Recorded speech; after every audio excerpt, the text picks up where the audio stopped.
All right, ladies and gentlemen, boys and girls, welcome to Returners Hideout number 344. We are back. Happy Wednesday. How are you doing? Hopefully everybody is having a great week. We are cruising through July. I hope you're staying cool. If you're in the East Coast, I hope you're staying dry. We've had some crazy weather over here recently, and you know, hopefully you are enjoying your summer. We got Gen Con coming up, man, like next week. Everybody heading out. Gonna be good to see people there. I guess I should put that on the "we'll see you there." I know there's gonna be some unofficial Final Fantasy TCG events at Gen Con, but if you'll be at Gen Con, I'll be at Gen Con, and I'll have plenty of cards on me, and I'm always happy to jam some games, so... but we've got plenty of gamers out here tonight. We've got 9 actually. Tabitha, I see already joining us in chat. Sorry that you got the old buy around there. It has to happen to somebody. But we've got all kinds of the usual suspects: Mark, Greg, DJ, June, Tyler, JR, Irving, and Xavier playing tonight. So let's go ahead and just jump on in and see what we can see. I love a little bit of table 1 action, maybe. This could easily be a finals match any other week. In fact, I think it might have been our finals match last week. So let's just jump in there now and see what Greg is up to, what Mark is up to this week.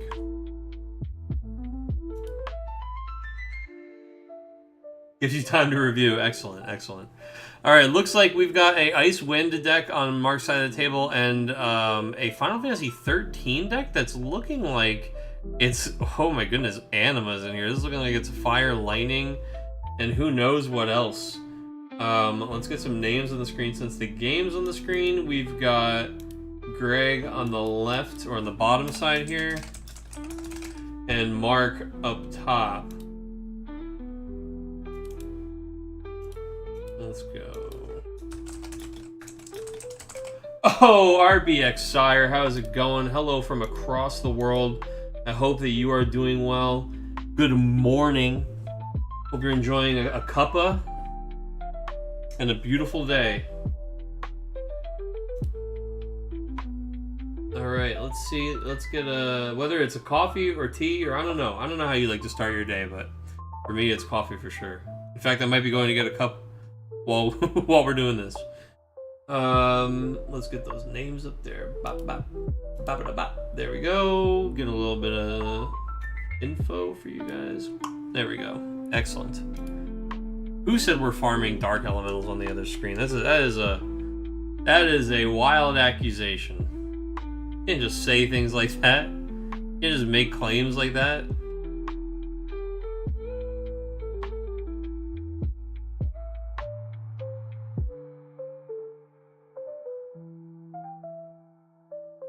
Can't be out here telling lies.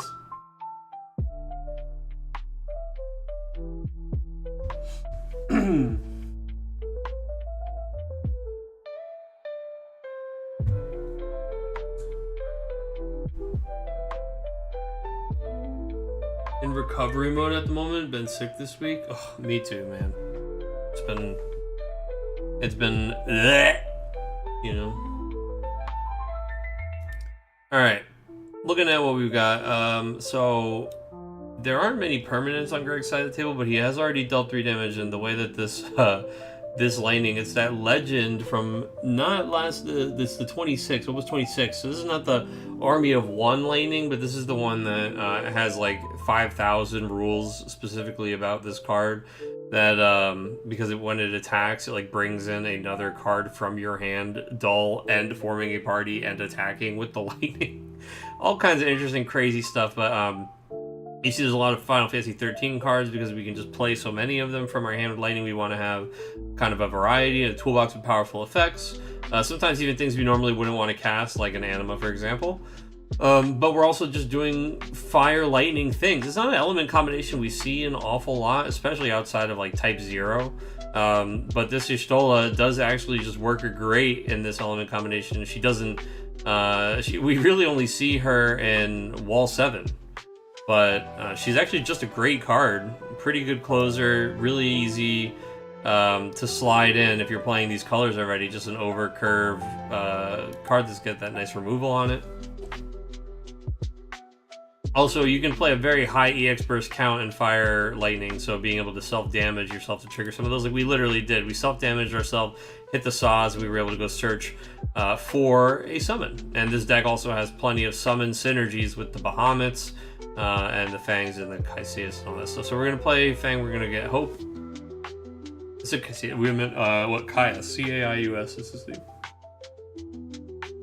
Oh, and we've got Sarah, dude. So, of course, this Sarah also Opus 26. She's a hero, but she's got that kind of legend energy. She gets to end a lot of games in a very unexpected way. You just have that free action ability to control 3 or more 13 forwards. You just deal the opponent a point of damage. Just boop.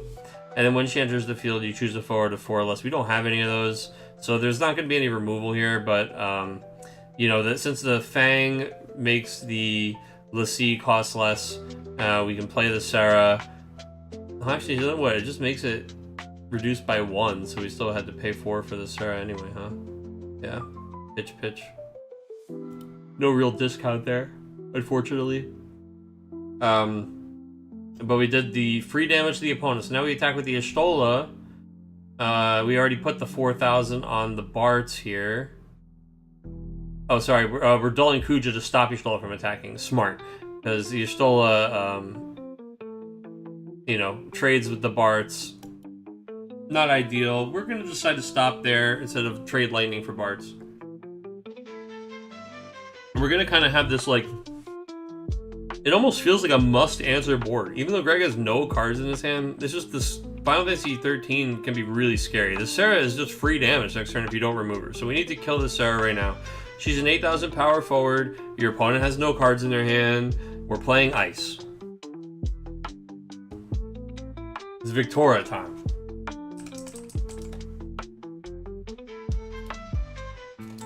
We need to really just. Oh, Victoria 7. Yeah, I was gonna say, isn't she's a little cheap. We can't finish it. We've got Vons over here.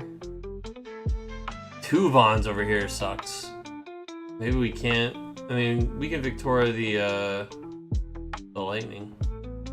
Sergei's can freeze this Y'shtola. We Victoria to kill the lightning.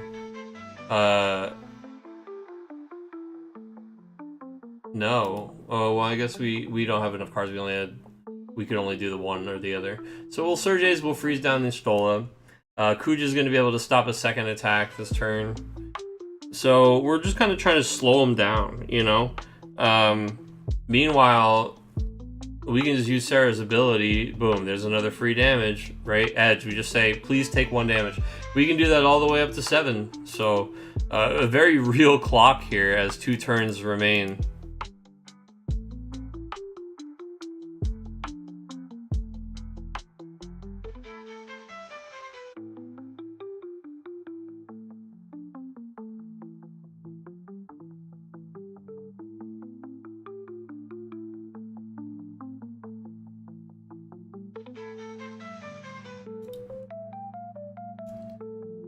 Man, so for a 8K power 4 CP forward that's not dull, right?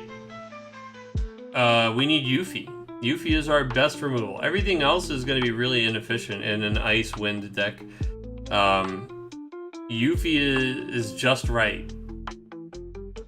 We have the one crystal already too, so we can play Yuffie, go to remove 2 things from the break zone. If they try to do something to her, I guess it would probably be a summon, so I don't know that we need to use that innate protection, but we have access to it, and then, yeah.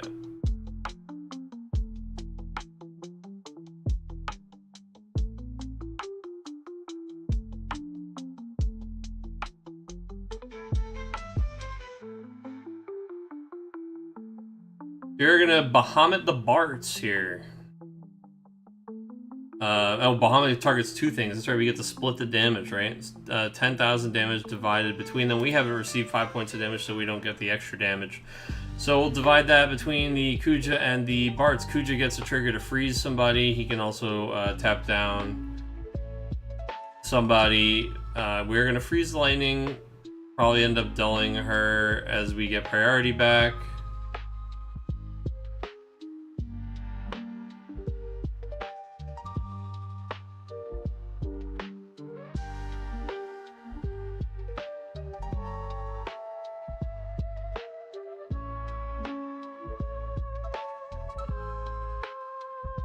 Are we gonna swing with... There's no way we attack with this Sarah. Because we want to just keep her on the table so that we can use her ability next turn, maybe. Just keep doing it every turn. I mean, it's gonna be tough for Mark to do something here. He needs Yuffie.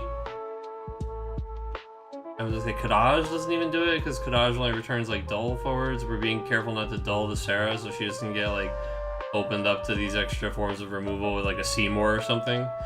We are going to play Caius. So this Caius searches the deck for Bahamut and plays it, I believe. Yes, he's going to search for Bahamut. He's going to cast the Bahamut. And then our opponent is just going to take the 2 damage, saying, I'm definitely dead next turn, so GG. So that's just going to be a concession there from Mark. Very interesting. Fire Lightning Final Fantasy 13. So we've got just this angry deck. No backups came down that game. I mean, there's probably a few. There's the Saz, there's the Lumina, but I wouldn't be surprised if it's very light on backups. And we just kind of punch them in the face, right? That lightning helps the deck be very aggressive. Sarah helps accelerate that damage really fast. Like, all of a sudden, you're on this kind of 2-turn clock. This undeniable pressure from leaving these forwards on the table. And 2 Vons go to damage. That's kind of your board wipe. You know, it would have been nice to see a Yuffie, one of those more recent turns, to kill the Sarah and kind of step in front of some stuff. Like, maybe she can use her ability to get bigger and not be targeted and you know, deal with your Stola stuff. But, you know, we didn't quite have it. We tried to go to the limit break for some salvation. And unfortunately, just a couple of removal spells is enough to stop us in our tracks. So Sarah, very much... being part of the winning solution here, but in general, the whole 13 package is very strong. All right, let's see. Switch.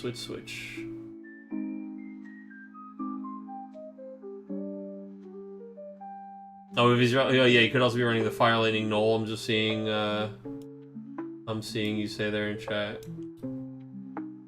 Brett, what's going on? Hello on the YouTube side. Alright, let's find ourselves another table to view. Let's see, tables 4 and 2 are still going. Table 4 is Irving and Xavier. That could be good. Let's go there.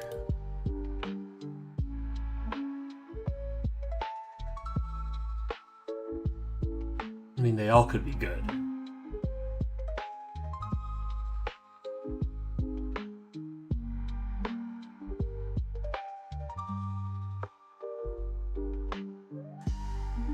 Hey, Freya, welcome.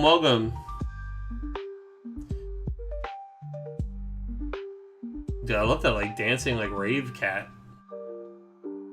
I'm down with that. That's better than all my emotes. I don't know. Cactarini's pretty good. Get the gold arrows, guys. Okay. Table 4. Why didn't it open? Please open table 4. Was it a shadow game? Oh, is it? Oh, yeah. It's not real. Okay. Let me look at the results channel. I've got results on 1, 3, and 4. Okay, so we're going to table 2 then. Table 2, table 2, table 2. Table 2, table 2.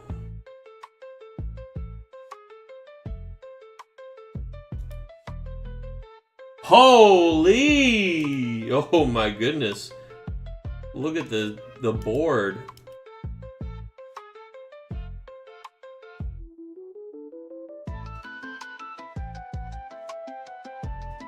We've got some Ash on Ash violence. This is MBM versus a Mono Water Monsters list here.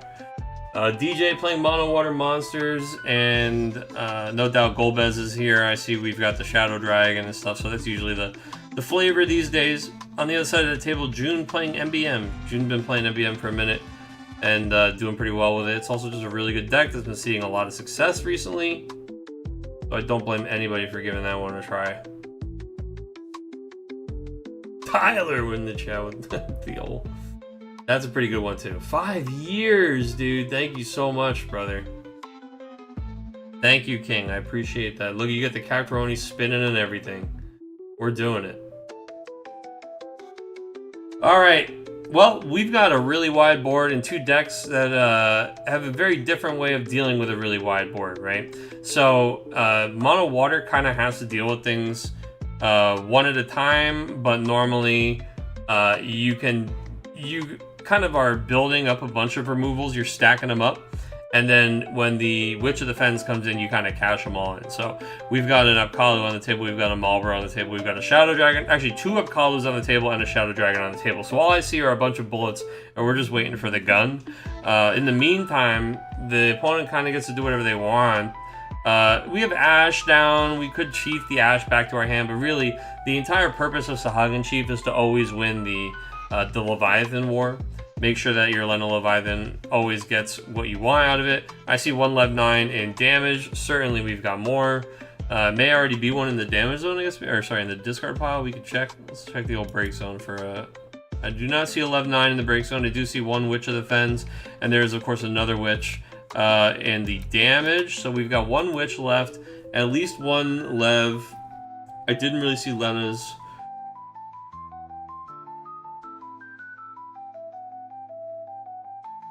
So there's a lot of action left in this Mono Water deck, which is very much a late game deck. Now, on the other side of the table, though, oh god, yeah, we're hard casting this Lev 6 right now. As you can see on the other side of the table, we've got MBM with 4 forwards and no Balthier down. And unfortunately, the Apkalus, while they are taking the position of forwards on the board, they can't block. So Apkalu, and Malboro can't block. So we actually just have a Titus and a Shadow Dragon. Shadow Dragon, thankfully, can't be targeted by the Balthier pre-combat, but he can, of course, after he gets animated. Yeah, so we're gonna attempt to use Leviathan to bounce the Ash back to hand before combat. Now, the nice thing about that is it's a limit break card, so you're not actually putting it back to hand, you are killing it. So it's going to be a Leviathan for a double Ash. We're going to bounce their Ash and return our Ash to hand. Then, in response, June says, well, then I'm going to activate Pinello by dulling 3 of these MBM characters. And then we say, okay, then if I have to sack a forward, I'm going to animate the Shadow Dragon, and we'll sack him. So that's what we do. We animate and sack the Shadow Dragon.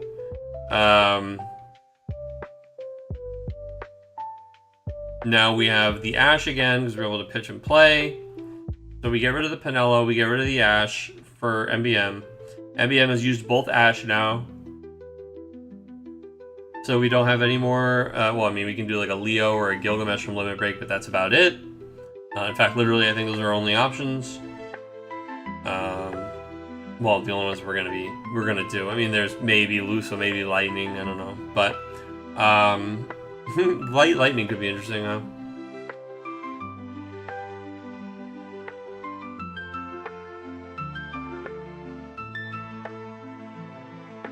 No, showing Fran in play, 3 cards in June's hand.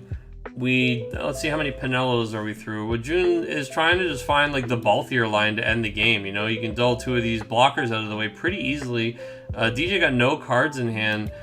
Multi-element lightning is a great start if we have one of those. Let me check our discard pile here. So, well, we have buckets of lightnings, and there's one Odin. I mean, so we have that. We can literally dull 2, play lightning, dull one of the blockers, draw a card.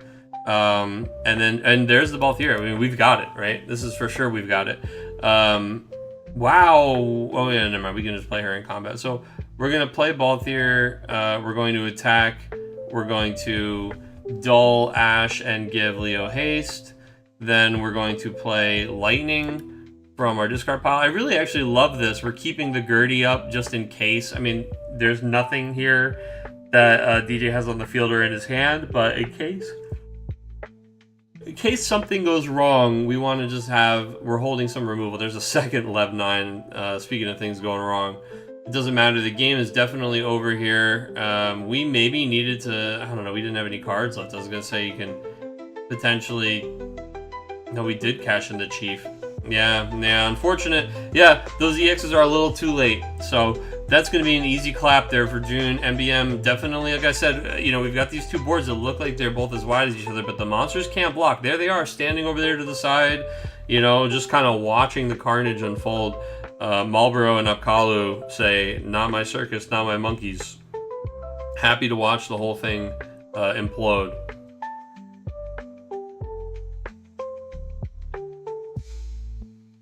Okay.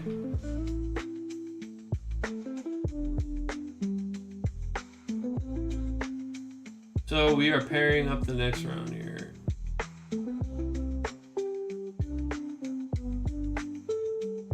What do you mean can't give Leo haste? Yeah, you can. Choose one forward.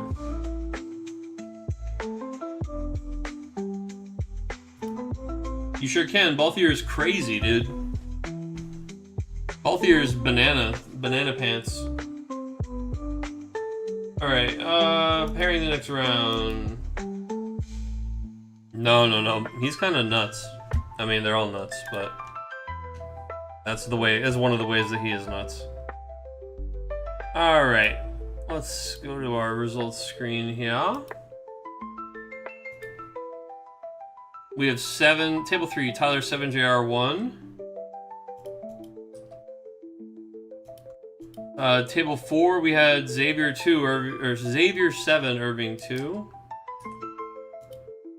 Table 2, we had June take that one 7-1 over DJ.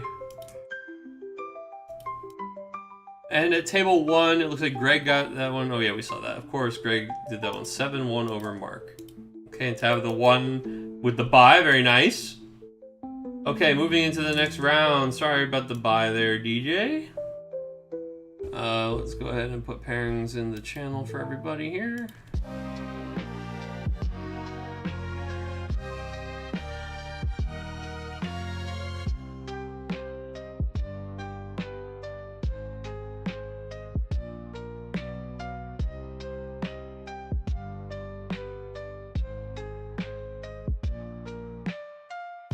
Also, what are you guys saying? This is just a fishing stream now. Here, there we go. We're in there.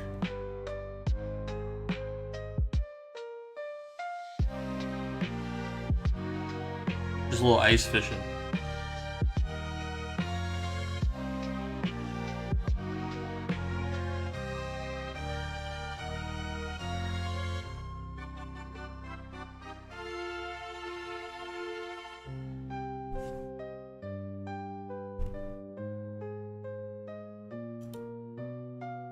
Close that old game. Let's open our octagon, see if the players, as they shuffle to their tables. So I think, what do you guys want to watch?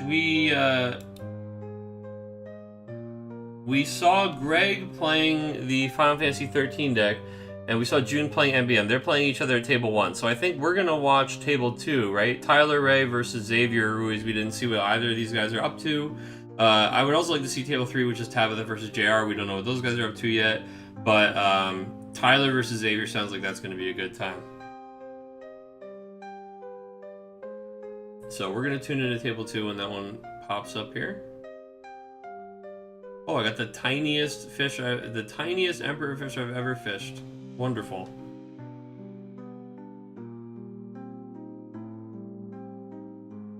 The shrimpiest of all.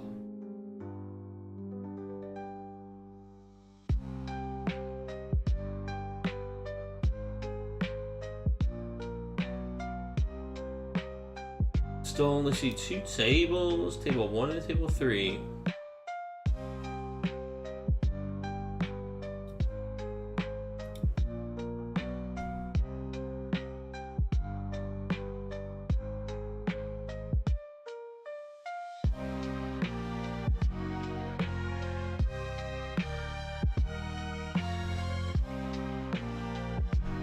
Alright, there we go. There's table 2.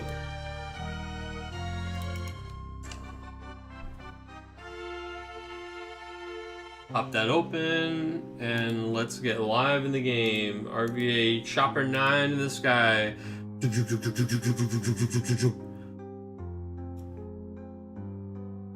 Oh, we did know that Tyler is on. Oh, no, maybe we didn't. Maybe we didn't know this. Sorry, I'm getting my people mixed up.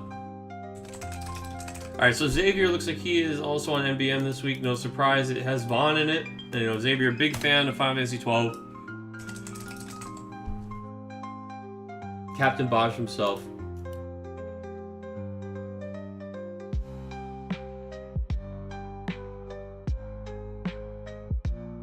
Let's see, do we have the third Moogle for the God Star? Oh, baby! That's just how we drew it up. 1, 2, 3Z, nice and easy. Get those 3 Moogles down, 2 colors set, draw your extra card, and pass it back to the opponent. Man, we are rocking and rolling. When you have those turns, and I'll tell you, those turns happen pretty frequently. When you have those turns, you understand why this deck is so popular. Because it just feels good to play. Honestly, it feels so good to build your backup line pretty quick. Like, Ash feels good, Penelo feels good, Fran feels good, No feels good. The deck just feels good to play. It's a lot of fun.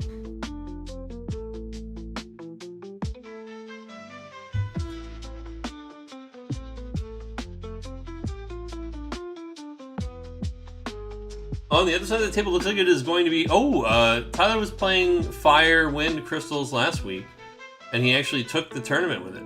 So, be very cool to see if he's got any little updates to it. I love Fire Wind Crystals. I think it's really powerful to have access to both Cyan and Vaughn in the list. You have 2 different board-wide crystal wipes. Also, the Yuffie just makes things really, really strong now. Yuffie and Cloud are great consistency adds to those 2 colors, and they both have... some crystal stuff going on, so cool to see. Oh, dude, one of my favorite spoilers that came out. What do you guys think about that, Jesse? I think that's so sick. I love that we have... First of all, I'm a sucker for functionally identical card, but in a different element. It just opens up so many possibilities. It's a card we already love, and it's a card we already want to play, right? I already want to play a 3CP Jesse that searches for an FF7 forward, but now I get to play it in Lightning. I don't have to just be an Earth for it. That's so cool. You know, Lightning Ice for Turk stuff, Lightning Fire for Soldier and Warrior stuff, Mono Lightning Final Fantasy VII stuff. There's just so many interesting ways. Lightning Wind is huge. Lightning Wind with the multi-element Cloud. Like, oh my goodness, feels so good. Feels so good. I love that. I want to see more cards like that. I'm a sucker for that kind of stuff. I mean, I just love deck building. You guys know me, so... Anything that makes deck building more fun or interesting is right up my alley. We've got Ash Limit Break coming out here, and she is going to do her thing, revealing the top 5 cards of the deck, finding a forward for us, probably a Penelo if we... Yep, oh, look at that, 2 Penelos. Let's see, probably a Penelo if we can. Oh no, actually, it looks like we're going to take the Gertie. Maybe we already have a Penelo in our discard pile. We're going to put those two back in the deck, or we already have one in our hand, either way. Now, the wonderful thing, I mean, obviously building 3 backups on your first turn feels good for a number of reasons. But the real magical thing about 3, you get to tap the 2 to help pay for the Ash, and then you still have the 1 backup standing to pay for Ash's ability when you get into combat. That's what we're doing right now. We're going to move to combat. We're going to pay 1. We're going to use Penelo, we're going to use Ash's ability to play Penelo. Now we're going to go find some other cards here. We're going to take the Fran off of the Penelo. Now, this is where things are a little bit weird. Because our opponent hasn't really presented anybody yet, right? We don't want to just play a 3rd forward to the board for him to just be able to clean up all our guys. Like, we don't want to commit so much of our hand. Pitch, Fran, and get 1 card back. Like, no thank you. So what we've done instead is now we've got this, like, this kind of vulnerable Penelo that's very easy to kill, and we're not even going to be able to activate the Penelo to kill, like, a forward if it's played to deal with our guys. So I think that I really would have liked to just see us use the Ash, pay the 1 backup to play the other backup, right? And then just add a character to our hand, and the next turn, like, go off with, like, Penelo into Fran, into whatever. Because now, yeah, we've actually, we're going to watch both of these forwards just get massacred here. This is going to be that Cloud. We really saw this combo last week. We were talking about, I was the idiot last week that was like, man, there's not really even a great 4-drop to play off of this guy, right? Turns out, yeah, no, there definitely is. It's the friggin', the one we're looking at right here, the Yuffie. So Cloud plays 4-drop Final Fantasy 7 character from hand as one of his modes. Yeah, we're going to choose to play the Yuffie here. The Yuffie comes in, gets those 2 crystals. By removing cards, we're actually just going to immediately cash them, blow up the Penelo. We still have the 2 crystals, which is something that feels really nice. Using Cloud to kill a forward and play the Yuffie, then using Yuffie to kill another forward, and basically sending Xavier to reset his 2nd turn. So now Xavier, he could look at the same turn, right? We could look at Ash, Ash into somebody, but if we do that this turn, I recommend that we pitch 3 cards from hand to play the Ash. Then we can activate Penelo twice pretty easily, I think, this turn, or we could get a Penelo activation and a no-no, and that combination together would be pretty strong. So we're actually just going to go right for Fran. Is this Fran into Penelo, and then Penelo into no-no stuff is also another perfectly fine angle. Basically, we want to leave 3 active characters so that we can use the Penelo ability, and then hopefully have enough MBM characters out that we can use no-no for free, and then play free no-no to kill the other forward. Although, we want to obviously play no-no to kill the Cloud, and then use the Penelo activation so that Yuffie dies without being able to protect herself with the ability. Now, the thing is, Yuffie has the 8K, so she can just respond to something like this right here with the Penelo. Before the Penelo finds anybody, we could use the 2 crystals and shoot somebody. We actually know that the two Penelos are on the bottom of the deck. So if we kill this Penelo in response to the Penelo, it might be, like we saw him pitch the Gertie, it actually was probably going to be pretty hard for him to get to a Penelo for quite some time. But we're going to let this go. He gets the backup. Do we already have a no-no in hand? Are we going to like play the backup and then drop the free no-no? Because the thing is, here's exactly what Tyler's going to do. And I don't know that we have a clever way around it right now. Is Tyler's going to wait for us to play the no-no on the Cloud, and then he's going to respond by using Yuffie to shoot the Penelo. Then we're going to respond by using Penelo's ability, and he's just going to sack the same thing that the no-no was going to kill, right? I don't really think there's a great way around that, because if we try to no-no the Yuffie, then he uses 1 crystal to protect it, then we use the Penelo ability, and he just loses the Cloud, and or he shoots the thing anyway in response there, and we're kind of in the same spot. So I think you do just want him to use his crystals. If we can get him to go to 0 crystals right now, that's perfect. So it's kind of like you're going to have to deal with them. He is going to use them. You want to do it on your terms, and when he doesn't have the ability to save more or choose not to spend them, you know, you want to put him in the position right now to use them both, then yeah, you'll lose your Pinello, but you'll have the No-No, you'll have the Fran, you'll have the Mont Blanc, you'll have killed the Cloud, and maybe you can even, I don't know if we have the Balthier in hand, but I was gonna say, maybe you can even get in them guts. Golbez failed me, brother. Oh no, sorry to hear that. We didn't see one in the first game. Well, we saw him in the discard pile. Oh, I guess you have to buy this round, so he failed you in the first game. My bad. Sorry. Yeah, he'll do that.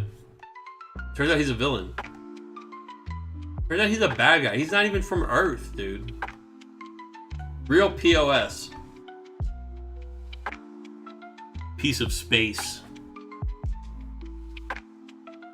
Alright, we got arrows going all over the place. It's looking like a Final Fantasy XI auto translation out here. And this is exactly the song and dance that we talked about, right? No on the Cloud. Forces Crystal Spend. Yuffie shoots the Pinello. Forces the Pinello activation. Actually, it looks like we're going to not even choose to do the Pinello activation because Cloud's just going to die to the No anyway. We do have a second Gertie in hand. We do play the Gertie to get back to Pinello. Okay, we're gonna need... we really need to stretch that Pinello because we already played the Herdy to search the deck, which is pretty much the only searcher. And we saw 2 Pinellos go to the bottom. So one thing about MBM is Flesh and Blood players rise up. This is your time.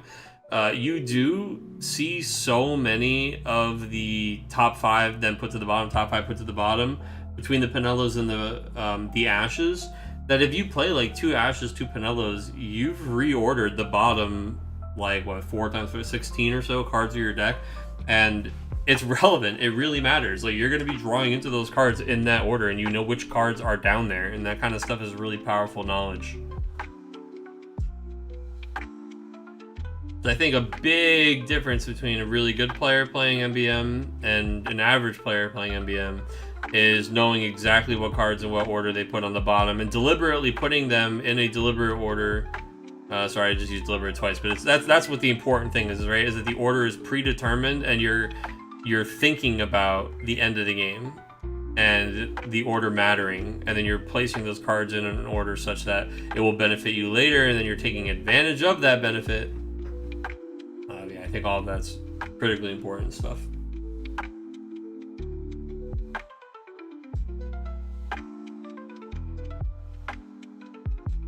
And if you haven't been thinking of it that way, you should, right? Basically, the only searchers that you really play, you get the, you get old what's-his-nuts here, searches the deck for an MBM forward, right? Otherwise, we're just drawing cards and putting them on the bottom of the deck. So, a lot of times you're, especially once you're down to like 10 cards in the deck, you know exactly what you're drawing and in what order. But before we're even talking about counting cards, right? Like, is that kind of stuff, or like, well, I guess it's not counting cards, it's just remembering. It's very different. But before we're even talking about just like remembering the order of all those cards on the bottom, because that can be hard. It's a lot to remember. There's so much information for you to remember, like the exact sequence of this thing. But you can make a mental note of things that you don't have access to, right? So like we know for a fact that those 2 Pinellos are on the bottom. So I do really enjoy how Xavier is treating this Pinello. Besides the turn that I felt like we kind of hung her out to dry earlier, he is treating this Pinello with reverence. You know, he keeps retrieving it. He's not just running her out there now. The turn after he retrieved it, he waited. Because if we want to take advantage of this card at all this game, we're going to need to take advantage of this copy that we drew, because 32 cards left in the deck. I mean, I know we're putting 4 more on the bottom right now, but we're just not going to see the number of cards we need to see to get to those other Pinellos before it's too damn late. We find another no-no, and this one I think you have to use it on Lucio. Unfortunately, he's a free bullet for Yuffie every turn. You know, he's potentially a oh, we're using the Pinello ability, sure. And he's gonna sack the Lulu. Yeah, then we no get rid of the Lucio O's. Lucio is an interesting choice. Lucio over Spiritus is interesting. There are a lot of very strong new Warrior of the Crystal cards, so I get that. But I do think you actually are like, there are just too many good forwards in Fire, Wind, Crystals. Like, you want to play Yuffie, you want to play Vaughn, you want to play Cloud, you want to play Cyan. We're playing Lulu, which I don't think is wrong. I wonder what summons we're doing. Are we doing like a Lulu Brynhilder thing, or do we have some other stuff going on? We gotta play Barts, right? You gotta play 3 Barts. But pretty quickly, you're running low on forward spots. Now, I do like Fire Wind Zidane. I don't know if he's in here. We haven't seen him yet. This Limit Break card also. This Fire Wind Furion is one of my favorite Limit Break cards, to be honest. We don't get to play it nearly as much as we should, or as we would like to, rather, not as much as we should, because we just don't play this element combination, right? But literally just read this card. He's just so strong, man. 7 CP Limit Break 1, which is one of the things that's so nice about him. When he enters the field, you choose up to 3 fire backups and or wind backups. You activate them. Then you look at the top 3 cards of your deck. You add a card among them to your hand and return the others to the bottom of your deck in any order. So, pretty strong. He basically is just like, he comes in, he reactivates 3 cards, and then he gives you your next best play. And look at that, we got Cyan. And now Cyan, do we have enough to make enough crystals? Yeah, we had exactly enough. We had 2 cards to discard and a backup to tap. So we do get up to 5 crystals here with Cyan. And we are... No! Why would you do that? Well, we're going to cash them all in immediately for 9k. I do think... Look, Water Lightning MBM doesn't have anything that they're going to do on their turn. Are you worried about, like, Water Charlotte? Like... Maybe. I mean, I will say, if genuinely the thought you had to yourself was, I think he's playing Water Charlotte, and you were playing around that, then sure. Otherwise, there's no reason not to do that on your opponent's attack step, or on their turn. As late as you can, ideally.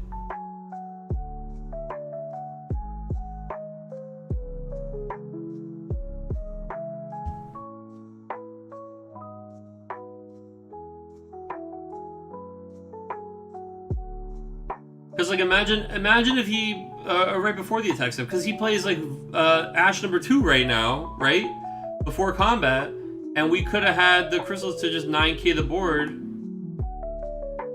and killed her before combat, but instead we're going to let him do it. Now, it's weird that we're doing Leo first, but we're just going to let him Ash Limit Break right now.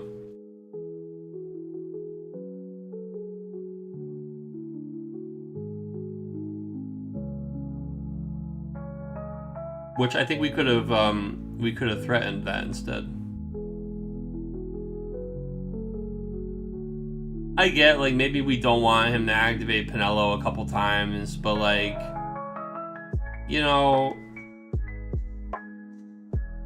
so you lose Furion and maybe the Youth.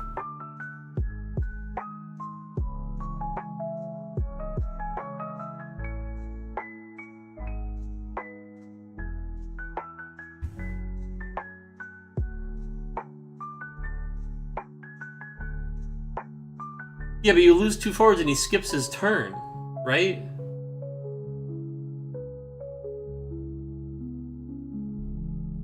And you skip his, kind of. I mean, now instead we played Cloud and Leo at a Limit Break, which is kind of interesting to me. We don't go for the Ash. And we just pass there. Then on our opponent's turn, on Tyler's turn, he just plays this Fire Warrior Crystal. Setya to 4k the Leo, then pass. It's a very interesting little game we've got going on here. I mean, we don't want to attack with the Yuffie into Cloud. We don't have any way to pump her up. I mean, this gives somebody first strike. I guess we could have threatened the Dragoon crack, but yeah, so instead we just kill the Leo pass, right? Like, not great.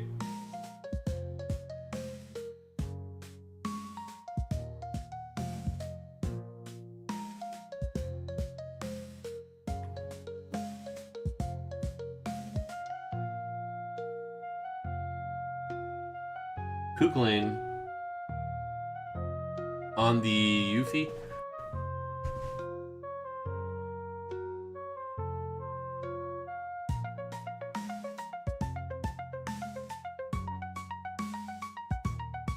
Yeah, I mean Yuffie is out, but we're not like we have any crystals for her anyway, so would Yuffie getting got by that double penalty really be the worst thing in the world? I don't know. Balthier is going to come down and he's going to tap the Furion. He's like, come on, please block me, Yuffie. No, we're just going to take that damage. It's going to be a regular old crystal backup that we really didn't want to draw, so we're happy to see that.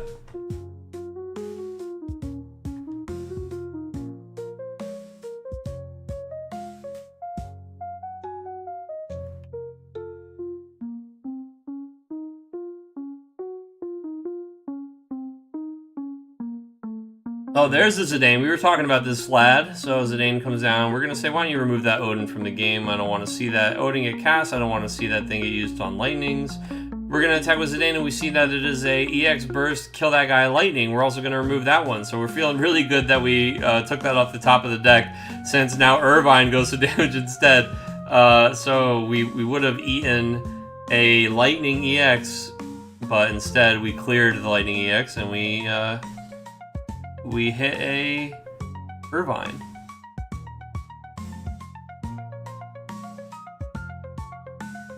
What do I think about the rule change to overpaying for cards? I mean, I think it's kind of ridiculous to do it at this point, but it doesn't... Like, there's like a couple corner case cards where you can do something interesting now because of it. Functionally, I don't know that it changes too much right now. Where it would be a really big issue is if we had things that, like... Yeah, I don't know. If we had things that, like, drew you cards up to certain... Like, if there was something that was, like, draw until you have 5 cards in your hand, like, that type of thing becomes much stronger. Also, mono water Lena Leviathan gamers, unironically, now have to do less puzzling to put enough cards in the discard pile. I mean, honestly, that's probably the single biggest impact, is that mono water gamers can just dump their whole fucking hand into the discard pile for Lena Leviathan. You don't have to, like, have things to play. Not that it was hard to really find things to play, but, you know, it removes the finickiness of that, and you can just be like, I can dump this to pay for, like, a Leo LB or something.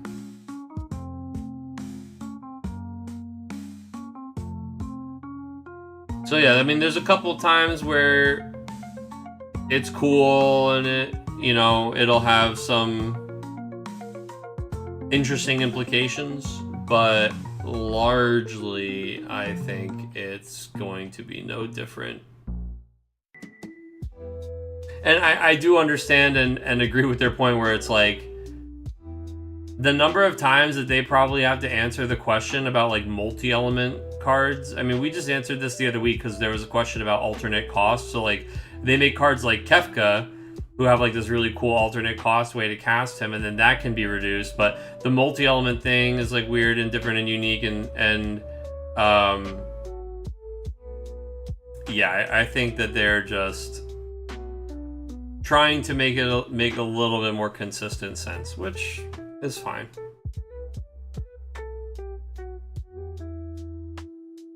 I assume there's always, like, a second layer effect. So, like, either there's either been a bunch of problems with having to explain all the exceptions, or there's, like, some card that they have designed or that is coming out soon that, like, is even weirder on how you pay for it. Like, maybe it's even more than 4 colors or something. Like, who knows, right? But that they're like, oh my god, the rules about this are so convoluted when we start trying to explain them that it makes the most sense to just, like, change it. Because, like, what inspired them? Like, what caused them to decide it was worth changing or that it needed to be changed? Something sparked it, right? Whether it was a complaint or an internal, like, investigation about, like, how much time they're spending dealing with those complaints, or whether it was because of the future card, which is, I think, the most likely. Some future card or interaction that they were like, huh, we're going to have to explain, like, this exception in 6 different ways, and now this is, like, the X card that has these exceptions, and how about we just update the rule?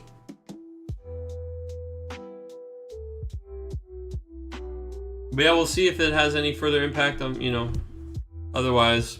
Cool. I mean, I love that people are taking the time to worry about it.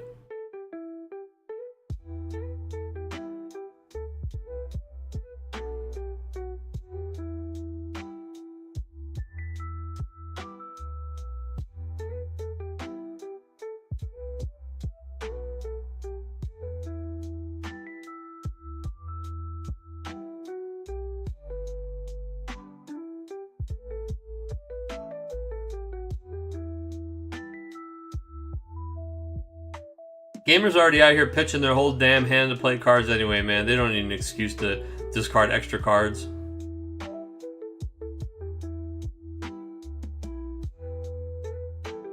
Alright, so Fire Wind getting wide. Bart's does come down, just adds 2 to the hand. We played the, well, sorry, he gets to replay one of the backups because we used one, we cashed one in with Vincent here. Yeah, when you look at it, see, so look at this, right? Xavier is now down to 14 cards in his deck, and he plays another Pinello. He plays this Pinello yet again. This time he finds one of the other Pinellos, right? Because it's the cards that we put back on the bottom of the deck. We've gotten back down there. We've come back around. Like, it's literally like every card that he draws now is in whatever order he put those cards into his deck in.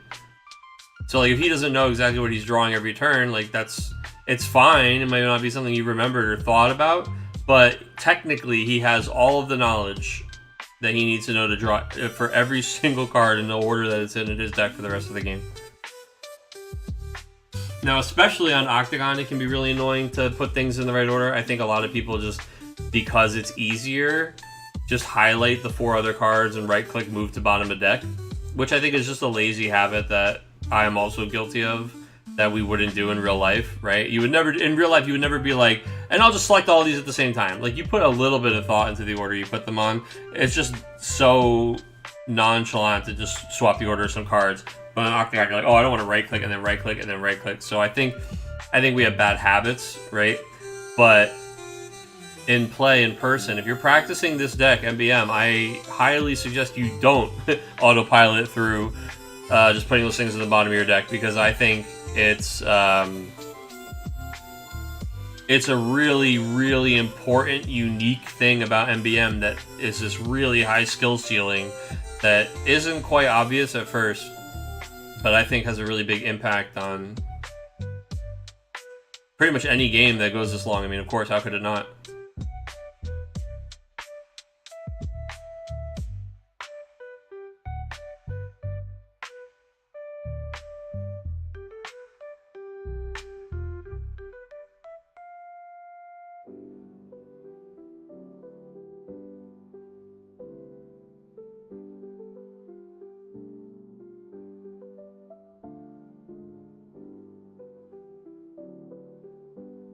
Attacking with the unblockable Zidane. Let's see that card in your hand, please. It's Pinello. We already knew that. It was interesting that we chose... I mean, that was the only legal target, so not interesting that we chose her. We had Lightnings and Odins. Unfortunately, I went to the bottom, but...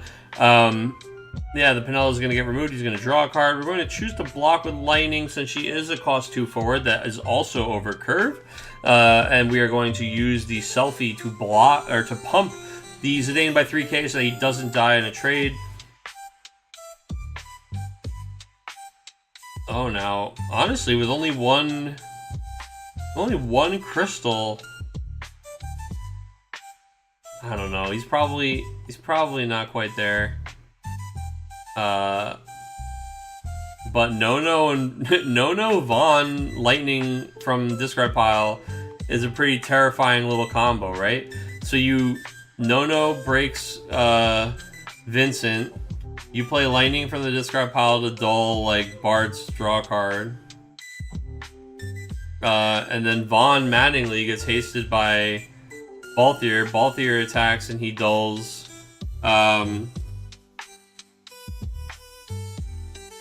do you attempt to dull?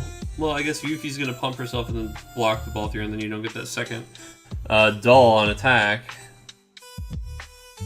She would trade with him though, and trading the Yuffie out that she's no longer there as a blocker.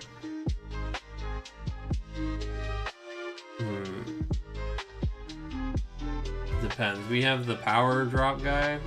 Yeah, we can give Vaughn 1,000 power, or even the Balthier 1,000 power with this. So we can. Oh, pretty strong, pretty good answer here from Tyler. So Tyler actually going to Amaterasu, Balthier's ability, probably the one giving Vaughn haste. So yeah, Amaterasuing the haste. That's really big here. Huge from Tyler to buy that turn. And since Balthier is marked for damage, we're gonna block with the first strike. Vincent, big big win here. Vincent first strikes. The Balthier dies. Vaughn does not have haste, and we are in danger.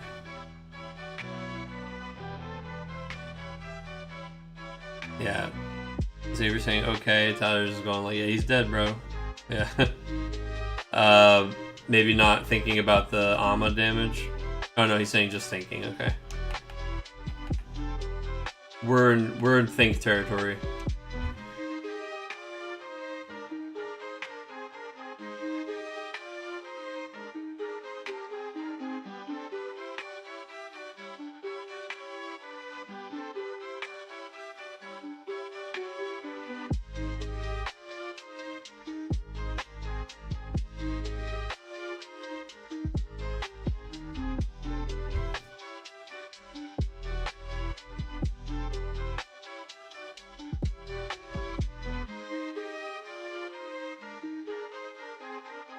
Tyler has successfully fended off plenty of this MBM aggression, and now I don't even think he has to worry about like attacking to win. I mean, he probably will, just looking at the way the board is and his, you know, ability to put the pressure on with the Zidane. Like, but I think he just needs to survive a couple more turns, and Xavier's totally out of gas. Like, a bunch of Lightnings and Odins at the bottom of the deck. Another Penelo will be coming in off the top here any minute now. Probably drawing it for turn, or actually, you attack with the Zidane and assume he's either drawn it to hand or that it's in the next few, because you remember also when he put those cards on the bottom of his deck and how there were two Penelos in the cards he put on the bottom. They were two cards apart from each other. So seeing that other one that you just saw earlier off that reveal 5. Oh, no, actually the one that he played might have been one of the ones that he saw the other one. But anyway, like, that's kind of what we've been talking about. Like, this is why you have to track this stuff, because it does matter. Like, you should know. Like, Tyler should also know what's possible for Xavier to draw, because both of these players watched him choose to put those cards on the bottom of his deck, right? And both players should be aware of the order.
Love me some FF6 music.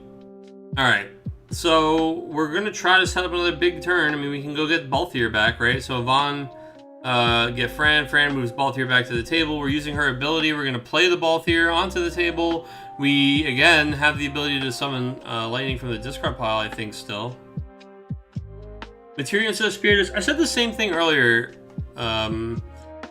I was a little bit surprised we went with the materia and the warrior the crystal stuff, because I just think that the warrior crystal stuff is so crowding in this deck that is just already drowning in incredible forwards that they can play. Like, I don't so we have Cyan over here, but I actually don't see Vaughn, and I think it's a huge mistake to not play Vaughn in wind crystals. I think one of the things I like the most about Fire Wind crystals is the ability to access both Vaughn and Cyan in that deck, so you have that really consistent access to that one-sided wipe. So you've got Yuffie, Cloud, Multi-Element Zidane, Bartz, Cyan, and Vaughn, which are all, in my opinion, pretty much non-negotiables, right? So you just don't have room for like another 2 to 3 light, of these light forwards, and then 4 to 6 targets for him to search, which is like, you're getting pretty cheapo if you're going like 2 and 4 in that example. I mean, personally, I'm like a 3-3-3, but I know other people cut lower. But yeah, I just think Lucio ends up gumming you up. He ends up being and Fire Wind is not an element combination that is known for its consistency. Like, there's not a lot of card filtering, there's not a lot of card advantage, so you really just want to increase the odds that you draw into the right action. So I think having redundant effects of your best effects, like your one-sided board wipe, is really good for those reasons as well. Freya, thanks for stopping by stream. Good to have you. Thanks for coming by. Get that nap in. That sounds really good to me, man. We skipped our nap today.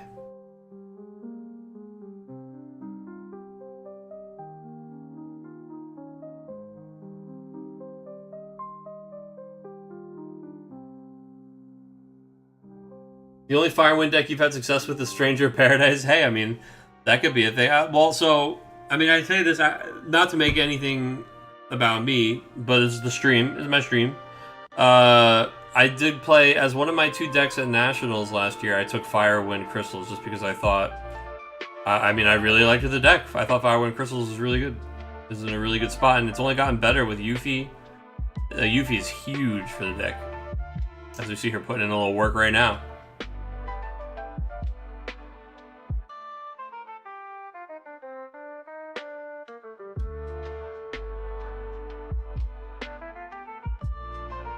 Removing the 3 characters so that Vaughn will be activating here. Yep. Now, interesting. Oh, we are going to choose to attack. Warrior of Light is going to EX, but we don't have a crystal. There's no crystal. So it's just going to be 5,000 damage to the Vaughn, which is fine, but it's not going to kill him. Now, do we have like a no-no we can play? Wait, why did the Vaughn die? Oh, he already taken 8k. Tyler's reminding Xavier that he was blocked once, and then when he attacked again was when the next dull came in there.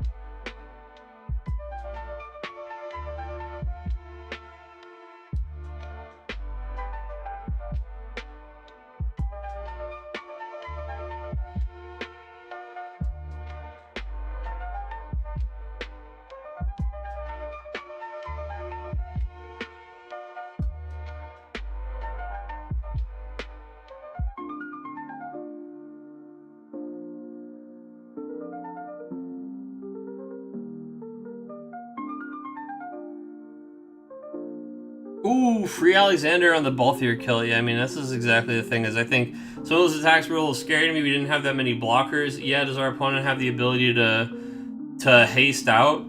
Yeah, they do. Here's Marsh.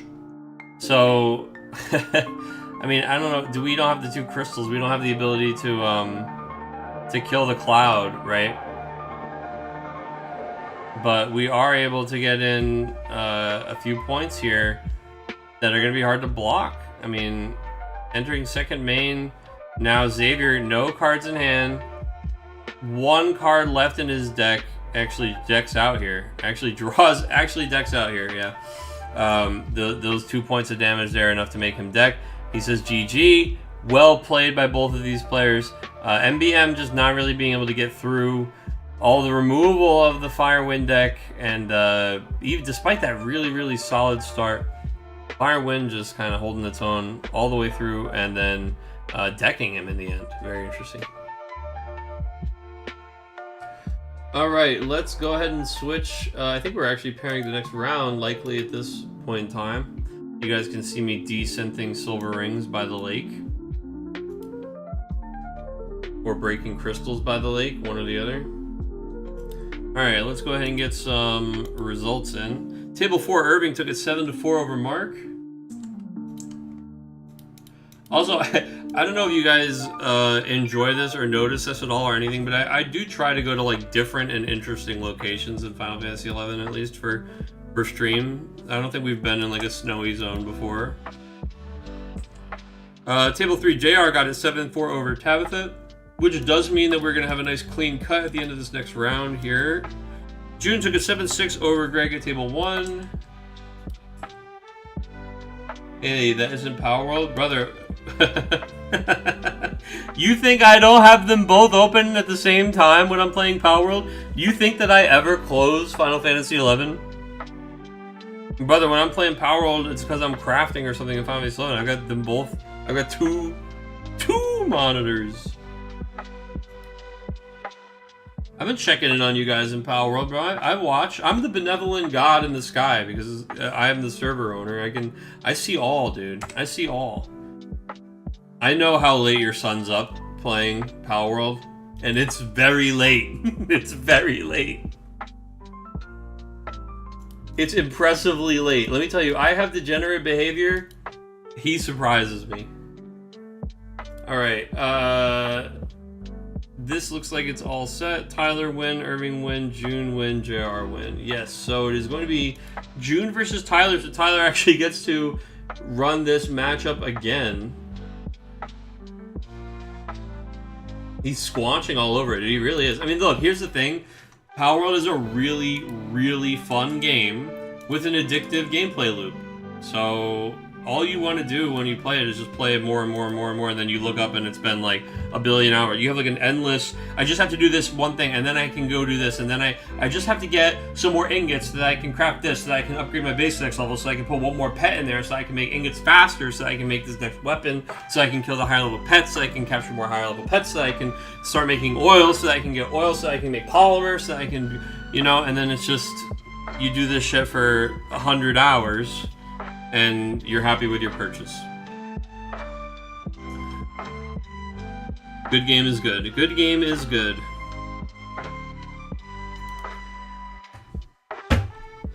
Oh, all right. Now watch everybody start fishing again because the timer changed. All right. Okay. Table 1. Why didn't that work? Oh, it did work. Pairings, players.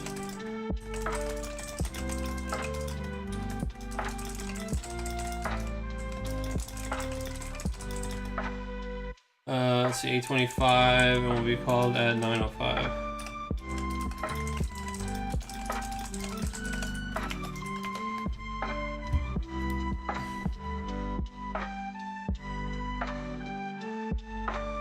Alright, can we nail this and not lose our catch and still have posted pairings? Yes, we did it!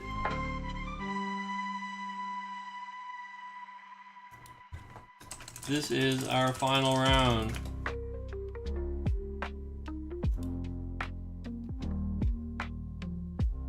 Oh, yes, it would be.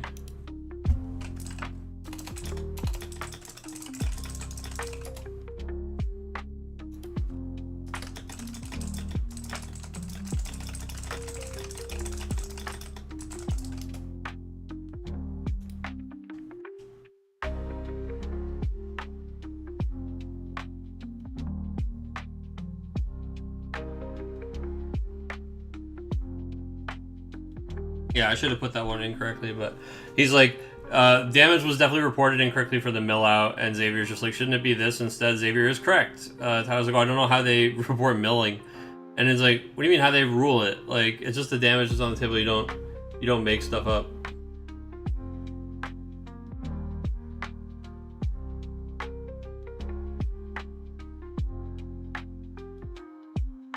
why is my work alarm going off? Yeah, no kidding.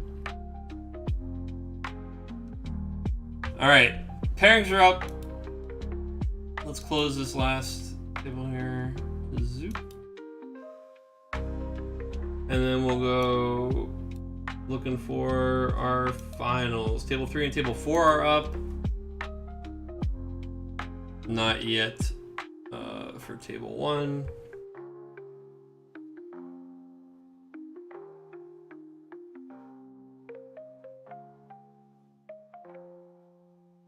Yeah, June named their table Tavern Table 1, even though this is not a tavern. What are we doing?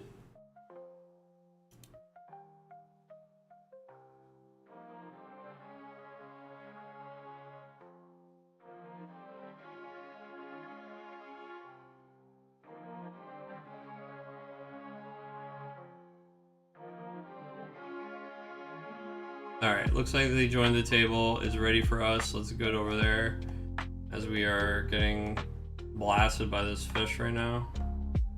Okay, we did it. Table 1. Here we go.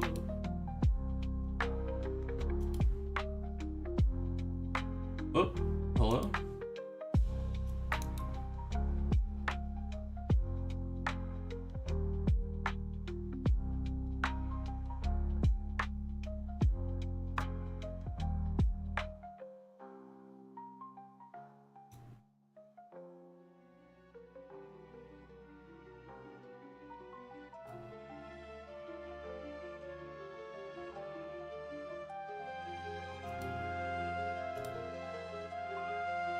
Okay. Oh, I don't think that we even saw that this tarot was in there.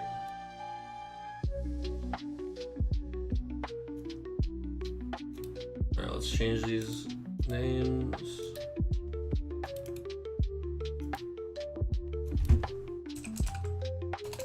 June Murphy.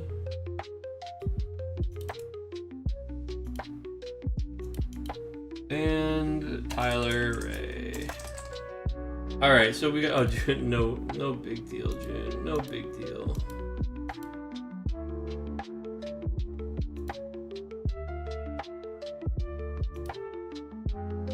Alright, wow, this start looks pretty familiar. Do we have the, yep, there, there he is. Okay, well, you know what, when it works, it works. So, Tyler, unfortunately, plays turn 1 Terra. That is not usually the turn 1 you were looking for. We didn't get to see what happened with the Terra, what he added to his hand or what off of it. And then Terra does have that cool ability. Whenever you play a wind card now, you'll be able to dull her to deal 8,000 damage or something. However, I don't think Terra will live long enough for that to happen, unless we have a wind summon or something we're casting on our opponent's turn, like a Chocobo on our Terra, which I don't think we're doing. This Terra is likely just going to get escorted off of the battlefield by a Penelo before there is any ability for her to deal that damage. Oh, we have a Marsh. We're attacking with Marsh. We are spending a crystal. We have 2 backups, which does give him haste. Dealing that damage to the opponent, spending the crystal to draw 2 cards, and now Terra can attack because she in fact does have the ability to do that right now, since she came down last turn.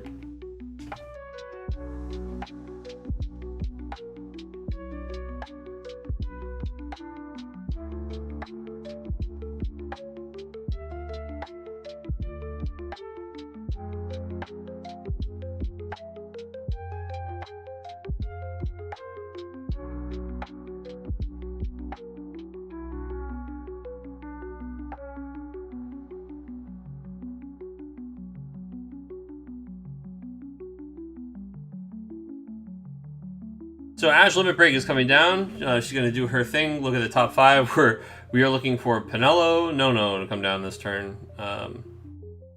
We'll see if we get there. Actually, the backups into one of them isn't so bad.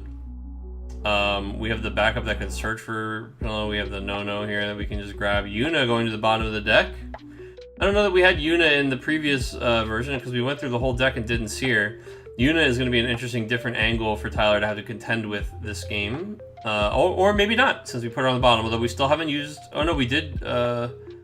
Our Searcher is in play. Herdy is in play. So actually, yeah, the order of this deck will not be changing. What we just put on the bottom did matter. What we put on the bottom here will matter. Taking a second no-no, putting another Pinello and a Balthier on the bottom of the deck. Are we just going to pitch a no-no for a no-no right now? Because it's almost like the world we're in. Yeah, we no-no to kill one of these two forwards, and then we tap the 3 for the Pinello ability to kill the other forward.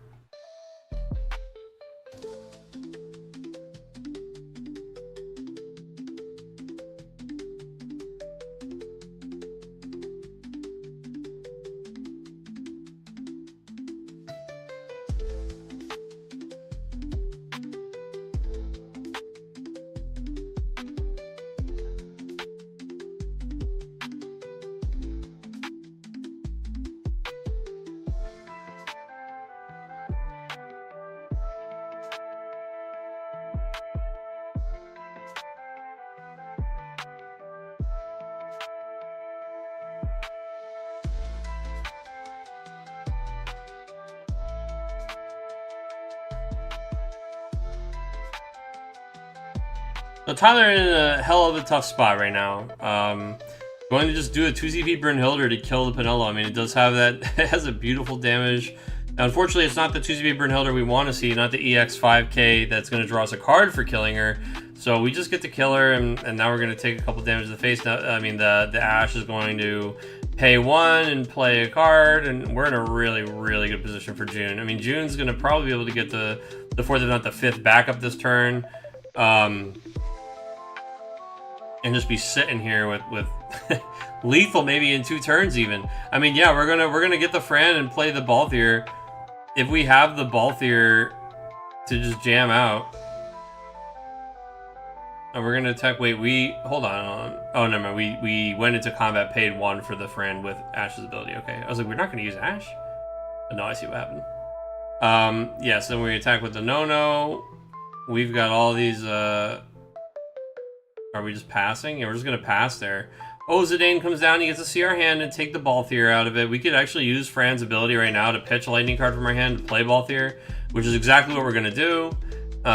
So he only gets to... We actually got the Odin in our discard pile, and we got the Balthier on the table. And all he gets to see is our backup no-no. So that's fine. Remove... He's going to choose to remove that? Why would you do that? Why would you do that? Oh, we do have the Charlotte, which is interesting. Our previous opponent did not have the Charlotte. This opponent does, so it does make like the pre-combat Cyan something that you would want to think about. Like, seeing that matters. But oh god, and we had the Alexander to kill the Balthier, but I don't know that I would have made him draw a card with the Zidane, because we're not killing the no-no, right? So we got rid of a card that he couldn't play and helped him draw into something he probably can play. Or I'm sorry, I literally keep saying he because we just watched a game where this was Xavier, and I think I've even said Xavier a couple of times. So I would like to formally apologize to June, because I am like getting my brain twisted that Xavier is the one on the bottom right here, but June is actually, she is crushing it, and I've got all my people twisted.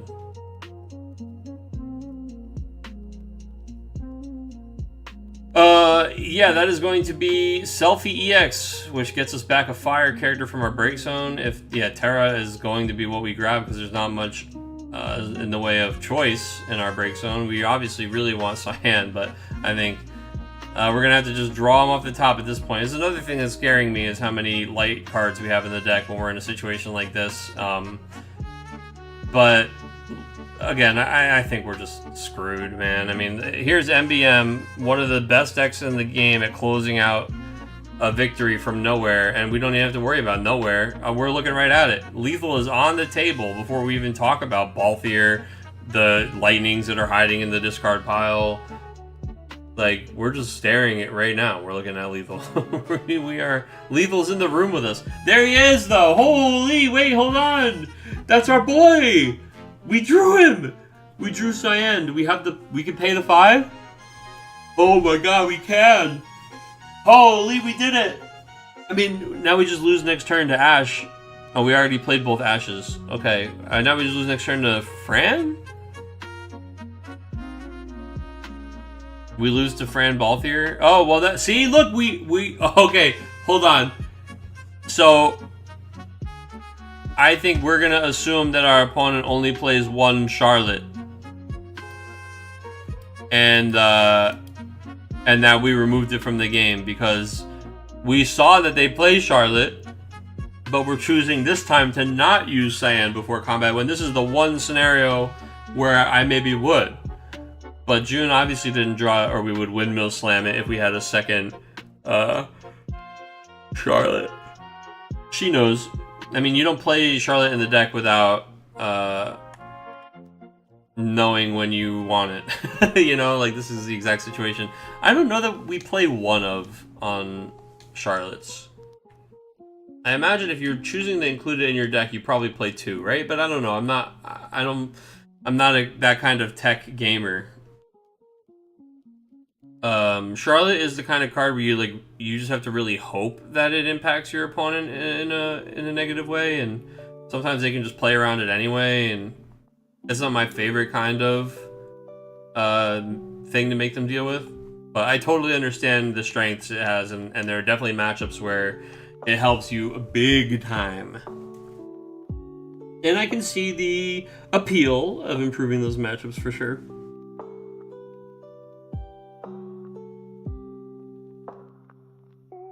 I mean, I just don't know what you do as Tyler in this situation. I think you are in a little bit of danger.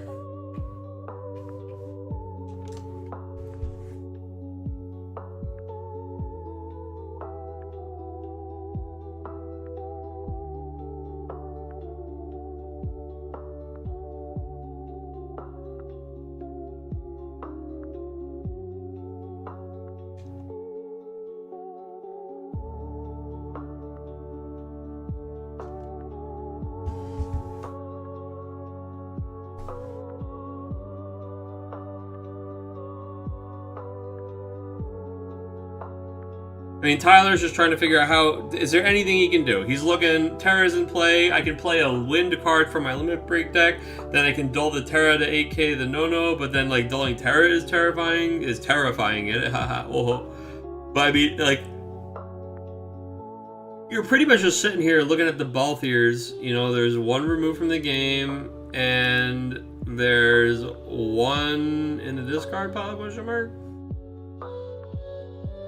Oh no, it's RFG. That's the only one we've seen, is that one that's RFG? Okay. So, I mean, we're just praying that our man doesn't top deck Balthier. Because he already has Lightning and Odin with another Lightning. We're gonna play Red 13, dude. I mean, hey, you know, YOLO. Alright, June, surely you can take it home here. We've got Lightning for starters to dull one. And then actually, can't we just Gertie? Yeah, so we literally have it in play. We can use Gertie to break one of these two forwards, then we can tap a water, pitch a Lightning, play Lightning from discard, tap the forward, draw a card, and then blast them.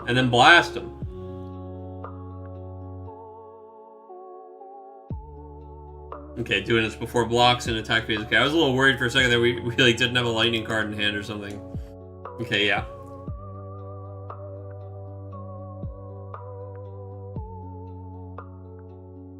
Now, the nice thing about this is the no-no is the one attacking, so even if we did hit an EX removal and we killed the Lightning, I'm pretty sure we actually could do it again. We have another Lightning, we have another Odin, and we drew that card. So all we would need to have is a Lightning card in our hand. So that is it. That is a good game. June winning this one. Congratulations to June for taking it this week with MBM.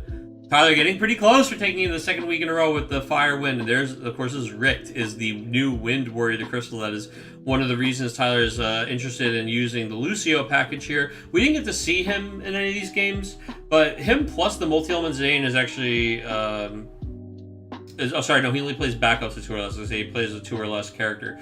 No, he plays backups with 2 or less on the field, and when he attacks, you can choose up to 2 backups and activate them. So he's just kind of this, like, efficiency thing. He helps you build, he helps you, you know, whenever he attacks, he activates the backups. But I do think he's a little bit, like, he's a 4 CP AK, and then you still have to pay something else when he comes in. Like, yes, he does help, like, bring the thing back, and it is really efficient to use a crystal to play a card instead of pitching a card or using 2 CP to play a card. That stuff's really powerful, right? And being able to replay the 2-drops in a deck that has a lot of 2-drops that can break themselves to put themselves in the discard pile and to make space, and they all come in and, like, generate crystals, like, that's really appealing. I just think it's a lot to ask. It always feels bad to pay 4 to play this guy. But I mean, it doesn't feel bad to pay a crystal for a backup, so. And I get that those things are tied together. Yeah, and then Tyler is saying, yeah, he had a really gnarly break. Yeah, this game, it started with him just playing Terra and praying, and that's horrible. I mean, that's not really how the deck's meant to go. Definitely wanted to put up a little bit more of a fight and not just play that whole game off 2 backups, but you know, sometimes it's how it goes. And MBM, very consistent. Had the perfect start, the exact thing you don't want to see when you're riding the struggle bus. Found a loop with Archer and Rick that murders control. Oh, just like a little, you can keep attacking with him and bring him back. That's kind of fun. Cute. Alright, guys. Well, that is it for us this week. We wrapped up. I mean, this was really fast. We actually finished so quick. This is the only table that's done.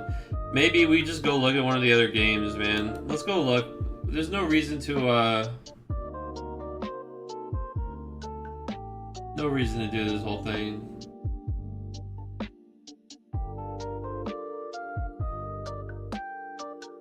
Break Archer, draw 2, bring it back, and just keep going? Oh, it's with Garland. Oh, I see what you're saying, yeah.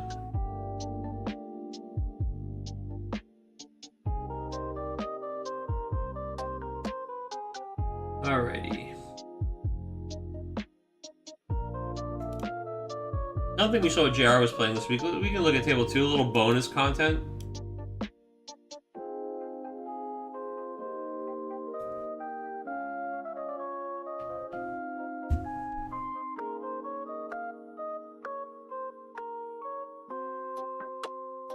Oh, actually, maybe we did see this a little earlier. JR is on the Ice Wind Crystals.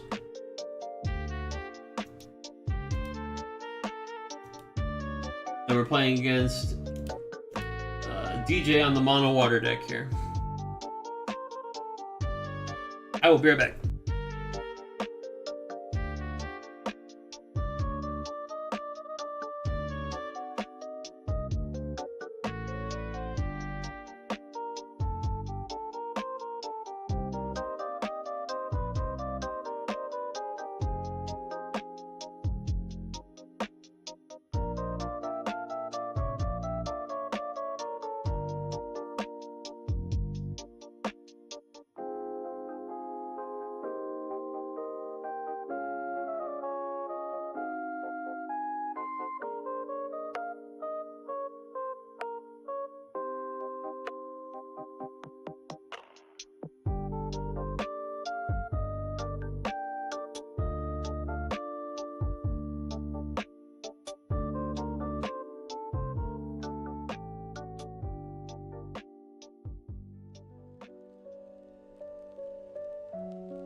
Alright, after this game is wrapped though, I'm gonna call it. I gotta make some dinner, dude. I gotta make some dinner, dudes.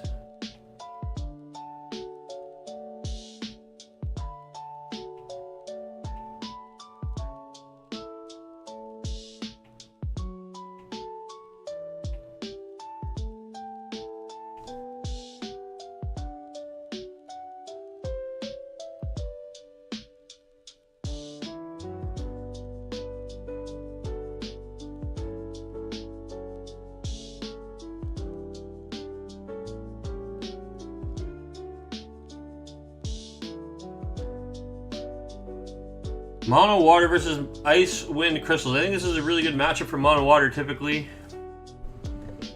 I mean, mono water usually very good against anything that has light blue cards in it.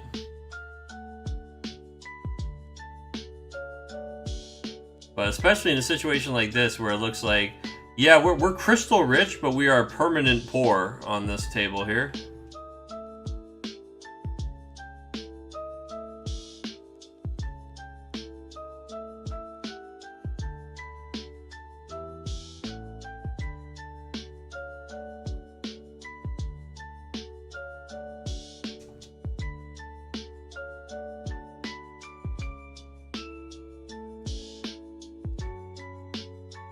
That moment where you're desperately trying not to spend every crystal.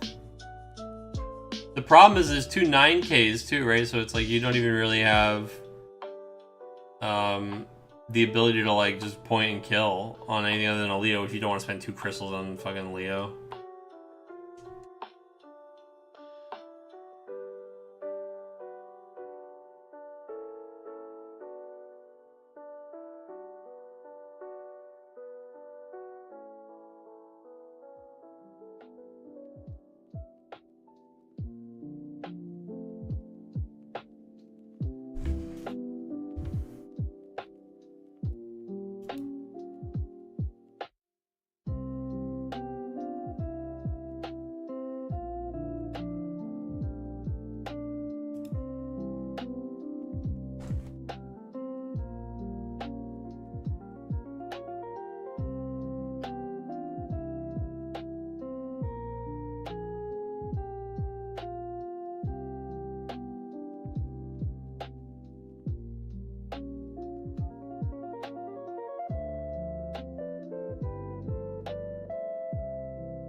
Oh boy, dude. The number of times that we have hard cast this Leviathan today are concerning to me.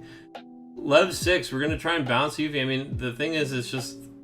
Yeah, when your opponent has so few things on the table, putting one of them back in their hand, pretty good.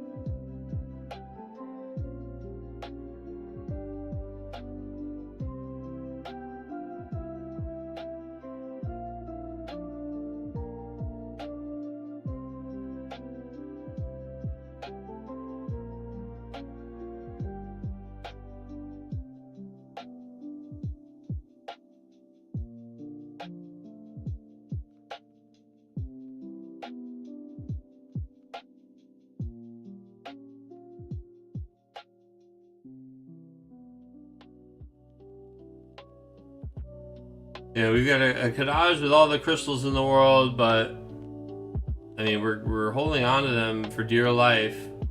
Another crystal, thank you, Spiritus. The problem is, the problem is, unfortunately, we don't have anything else going on. We have only crystals.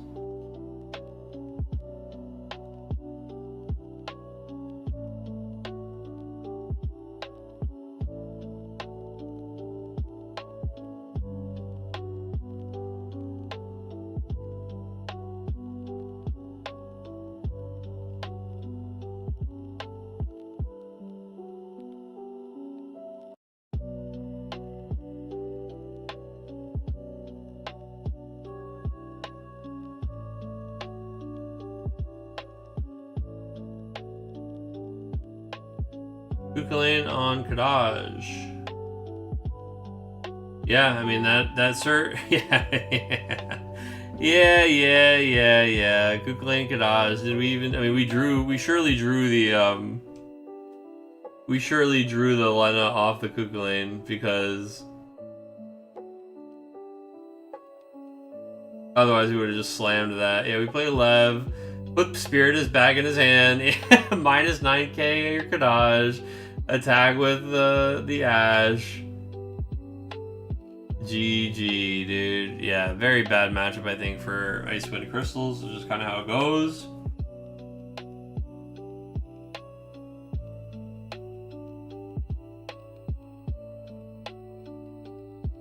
All right, well, that is going to be it for us this week, folks. Thank you so much for tuning in. Congratulations again to June for taking it this week with MBM. We will be back, I believe, this upcoming Sunday with Coffee and Bullshit. I see we've got a bunch of submissions in the Discord. If you would like to have your deck played on Coffee and Bullshit, please just go ahead and submit it into the section and Discord, the channel labeled Coffee and Bullshit.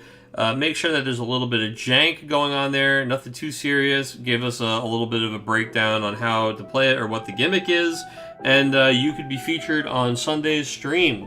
Other than that, we will be back next No, I won't. No, we won't. Folks, we are not on next Wednesday, the 29th, because I will be flying to Indianapolis. So, Wednesday the 29th, there is no stream.